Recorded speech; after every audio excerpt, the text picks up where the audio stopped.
Alguns devem se lembrar que eu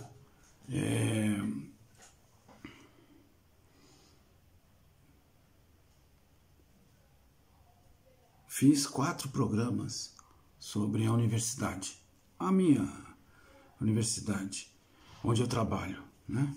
Universidade Federal dos Vales do Jequitinhonha e Mucuri, cuja sede fica em Diamantina, né, Minas Gerais. Eu fiz 4 programas pensando na realidade da universidade do ponto de vista financeiro, econômico, dos investimentos e tudo mais, né? Antes de entrar na parte pedagógica e na parte, vamos dizer assim, dos currículos, dos cursos, né, da visão que a gente pode ter sobre a universidade, enfim. Só que houve pouca repercussão e eu percebi que, no fundo, até mesmo a comunidade acadêmica não tem interesse e também não conhece a realidade da instituição a qual trabalha, né? Com a qual trabalha também, né? Mas nós estamos agora no processo eleitoral para a reitoria, né?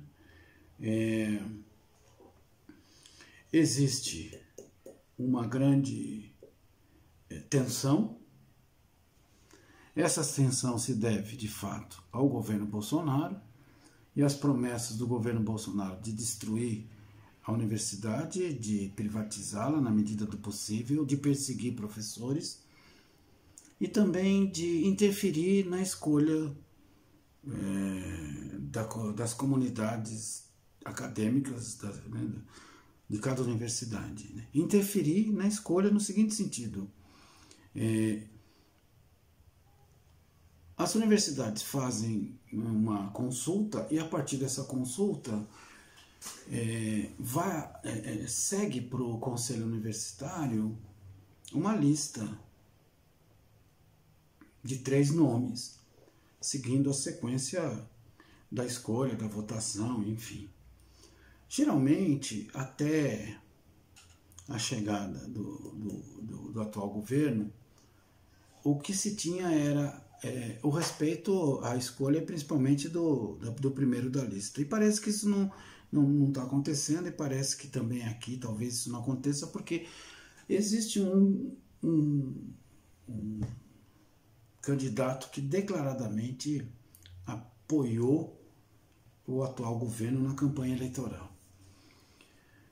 Mas eu fico me perguntando qual é, de fato, a intenção dos candidatos ao registrarem suas respectivas chapas para o processo eleitoral, processo de escolha, né? Qual é, de fato, a intenção de cada candidato? Porque todas as chapas são lideradas por homens. E, se não me engano, parece que, a não ser uma, as outras chapas têm como vice mulheres. Não sei se isso é para agradar ou se realmente é uma coisa consciente, enfim, não sei. O fato é que,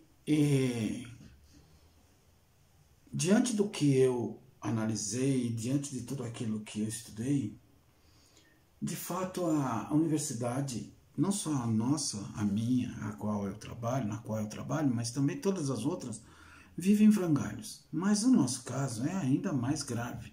Só para lembrar vocês, para ressaltar, o ano passado, os gastos realizados, né, da universidade foram 246 milhões.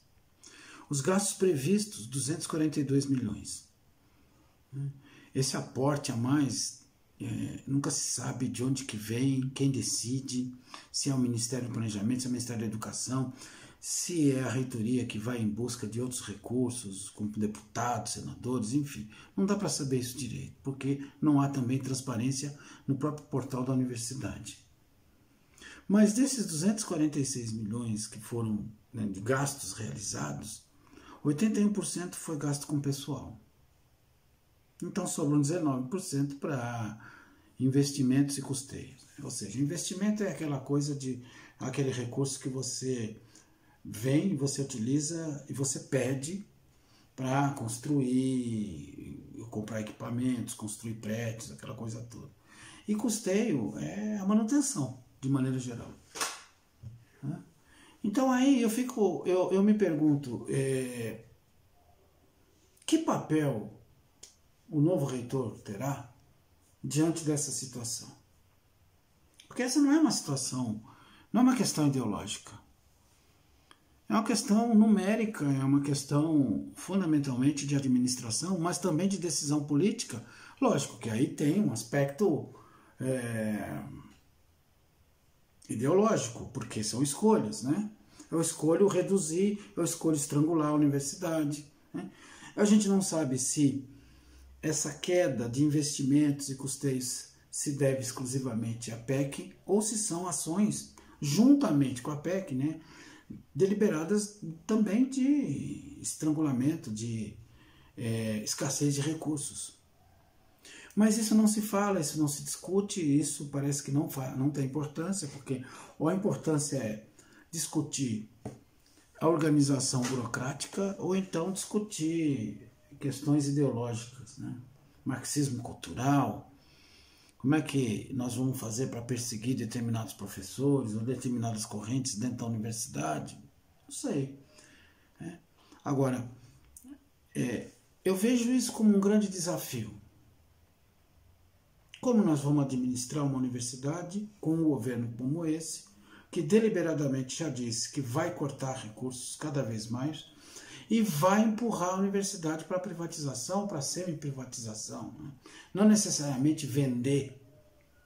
Pode privatizar, digamos assim, vendendo serviços. Pode privatizar uma parte, pode vender uma parte, pode fechar outra. Né? Uma universidade como a UFMG, que fica em Belo Horizonte, tem os gastos foram 10 vezes mais do que os gastos daqui. Exatamente 10 vezes mais. 2,5 bilhões de reais o ano passado. Aí eu me pergunto, entre a UFMG e a UFVJM, que é a Universidade Federal dos Vales de Jequitinhonha e Mucuri, qual das duas, digamos, do ponto de vista estratégico, econômico, social, político, é mais importante? Né? Então, não sei também se há algum interesse em fazer esse tipo de discussão, ou se apenas os candidatos vão se ater a tentar minimizar essas questões e discutir questões internas do ponto de vista de rearranjo, né, administrativo e de concepções burocráticas e curriculares, talvez, não sei. Né? Mas fica aí um desafio para os candidatos, se alguém assistir a esse programa, ou se alguém puder encaminhar, né, alguém assistir a esse programa e encaminhar, não sei. Nós, no nosso grupo, né, de pesquisa chamado Trabalho, Tecnologia e Educação, certamente a ideia é fazer uma sabatina com os candidatos para colocar essas questões.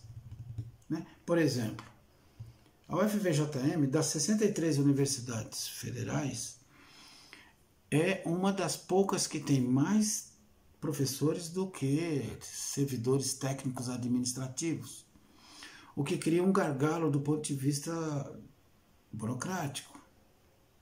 A fundação da universidade passa por problemas e não há uma solução nesse processo. Do ponto de vista de gastos, daquilo que são os investimentos, 1,5 milhão ano passado. Você vê então o que isso significa para uma universidade que tem 4 campi e a distância entre os campi é enorme, 400, 500, 600 quilômetros. Você vai para Janaúba, problemas. Você vai para Unai, problemas. Nem um campus estruturado há. Então, eu penso que a situação é muito delicada.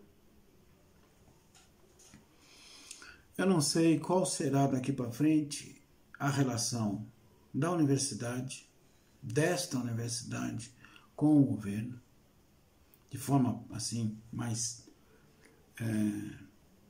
individualizada, mas é muito preocupante, extremamente preocupante em todos os aspectos, né? Sem contar os cursos.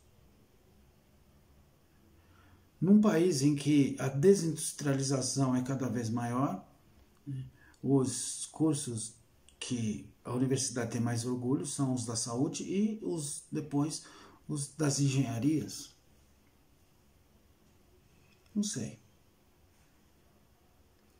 Vamos pensar nessas coisas. Mas que a situação é complicada, e muito.